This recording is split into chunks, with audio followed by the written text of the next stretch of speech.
Closing costs can be scary, and you have no idea why they are charging you so much for you to buy a home. Well, let's get right into it, and I'm going to tell you exactly what all the closing costs are. Hey everyone, it's Justin with J&M Properties, and today we're going to be talking about closing costs. And we're going to be going off of this right here. If you don't know what this is called a loan estimate. This is sent out to you by your lender 3 days after you start the active process of buying a house and going through the mortgage. And so what the point of this, when this is sent out, is it's going to go over everything for you. It's going to have, it's going to be the worksheet for everything. As you see, there actually says closing cost worksheet. And it's going to have the proposed loan. You'll see that Easy E is going to be buying his first house, and it's going to have the loan. It's going to be a $200,000 house. It's going to show the interest rate. You'll have your estimated closing costs, estimated prepaids or reserves, payment summary, and the summary of your transaction. But for the purposes of this video right now, we will just be talking about the closing costs. And the reason is because I would rather not focus on anything else. I don't want to give too much information. I'm going to be just going over the terminology of what's on the closing costs and just giving you more understanding on why they're charging you so much money for you to close on your home. Now, like I said, this is going to be one of the most expensive purchases of your life. So there's a reason why that this is going to be expensive too, because there's a lot of legality behind it and a lot of checks that have to be, or a lot of boxes that have to be checked, a lot of I's that got to be dotted and T's crossed. So it's just to protect you and also making sure that the process goes good for you and that future time, I guess you want to say, that something doesn't come back and bite you in the butt. So they charge you for this, and I'm about to explain what a lot of these closing costs are. Now, disclaimer, I am a realtor. I am not an attorney. I am not a lawyer. So I will be giving you just the terms for this, just trying to help you understand that.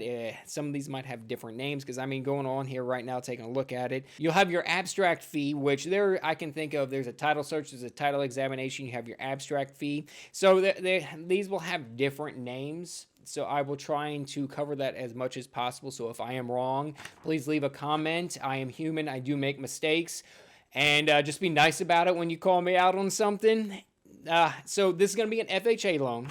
I will also do 3 other videos that's going to go over the VA, USDA, and an RD loan. And then I will have another video where I'm just going to explain what the prepaid reserves, how they calculate that, and going over the payment summary on this, just to give you a better understanding. But for the purpose of this is the first-time home buyers, and I just want to go over the FHA. This is one of the most common loans that are being used in our area, second to VA, so that will be my next video. Now, to start off, I have it color-coded. As you can see, you got the yellow, you got the green, and you got the blue. And how it's broke down is you're going to have your lender fees, your title fees, and then your third-party fees. And then I threw in a pest inspection fee there. Depends on your area. We're in Shreveport, Louisiana, Bossier, Louisiana. We got Barksdale Air Force Base here. So that's generally what we'll see on this. Also, if you do have something like this and it doesn't look like this, that's because everyone will be different, but ultimately you will always get an LE. It's legally required within 3 days. So let's just start breaking this down. Let me start answering some questions you might have. And let's get right into this. So you have your first 3. That's going to be your lender fees, and that's going to be your processing fees, your underwriting fees, and your closing fee. The processing fee, it's in its name. It's just simply there to cover the cost of processing the documentation that's going to be related to your mortgage application, and it ranges with whichever lender that you use. In this situation, it's $395. And this is generally what he'll be charging for this.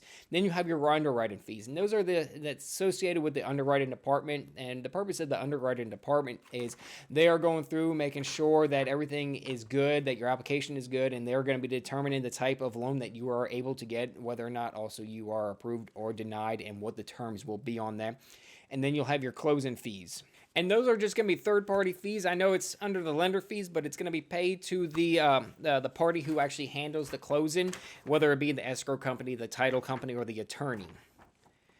Now, we're going to go into the green section, which is going to be your title fees. You got your appraisal, credit report, flood certificate, and flood life of loan monitoring. Now, the appraisal, that is even though it is for the title company, it is kind of still a third party that's going to be paid to the appraiser to go out and take a look at the house and making sure that it appraises for what you're going to be purchasing the home for, or for the price of the loan, I should say.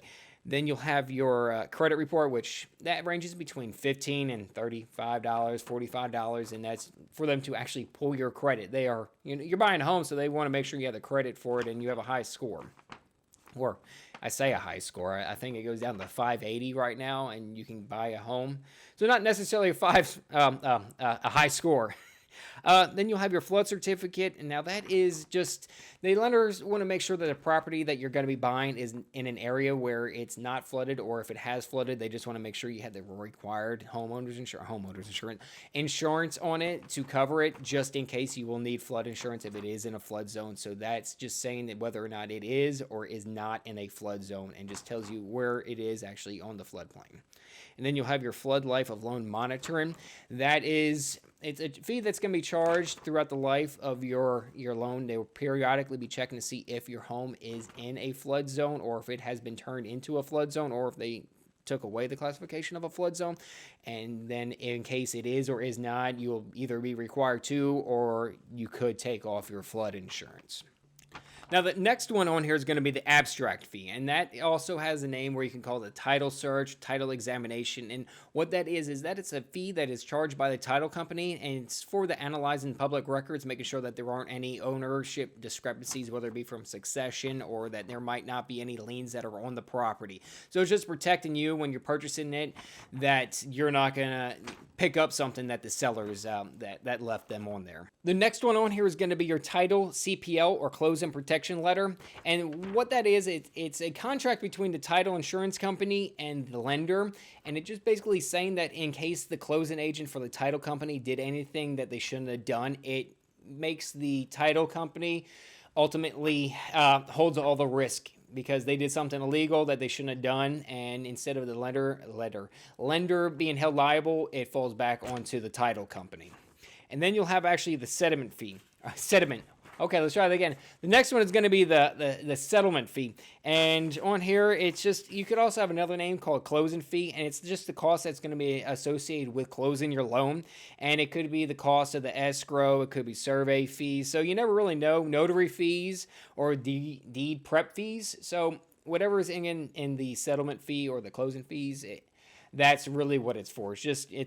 It's associated with closing your loan. Now, I think I mentioned before where I was talking about the abstract fee and what they do whenever they pull it, making sure that there's going to be no any discrepancies on the actual deed for the home. Now, that's when we address the next two, mainly the owner's title insurance. Now, this is just, it protects in case there are any claims that are going to be on the title, whether it be from a succession or if someone was supposed to be part of selling the home and they weren't, they can come back to the current owner. So what the owner's title insurance does is it protects the buyer from anything that could come back and bite them in the butt. Man, today is just not a good day. So now this is also an optional fee. You don't necessarily need to have this. If it is just a one seller and they're selling it outright and there is no family that can come back, you don't necessarily need to get it. If there's 5 people that sold the home prior to you buying it and it's a 100-year-old home, you never know. So then I do suggest it. It's a charge, whether or not at this point, $4,200 in closing costs. What is that $400? Might as well have it in there. But it's all really personal preference for you, whether or not you get that. Next is going to be your lender title insurance. Now, this is just a one-time fee that's going to be paid to the title company, and it just protects the lender in case there is an actual ownership dispute or that a lien that arises that they did not find when they originally did the title search. Now, the next two, these are pretty simple. Overnight fees, that is just for everything to be sent off overnight. You're just paying for it to be overnighted. It's expensive to overnight paperwork. I know we are in a time where you should just be able to email everything, but this is all hard copies. And then you have your recording fees. That is what's either paid to your city, your county, or in our case, because we are in Shreveport, Louisiana, our parishes. And this is just for the recording fees that the state actually charges in order for you to for the deed. So that's what the recording fees are. Now, I did say I was going to bring up the pest inspection fee. What the pest inspection fee is, it is just there. You have a pest inspection done on your home for like an FHA. So sometimes you'll pay it up front. For the most part, we generally add that into the closing cost. So that's why it's actually showing on here, because generally in our area we do that. Now your area might be different. So it all depends really on your area. I don't know how many times I could say your area. So I hope I answered some questions for you, what the closing costs are. Like I said, this isn't a comprehensive list. This is what our lender generally charges whenever he sends this off. It depends on who you're working with. It depends on your area, your state, your county, your parish, on what they actually charge for these things. And I know you're on here. You might have some other questions about the prepaids, the reserves, the payment summary, how all that's calculated. And I will be addressing that in future videos very soon. So I hope you got more questions answered and don't have more questions than answers. In case you do, just shoot me a message, let me know, write a comment. And if you're still watching, I guess hit that subscribe button. I'm just not good at saying that yet. I'm still new, so in future videos, I will still be doing these. All right, you'll have a wonderful day, and I will catch you next week.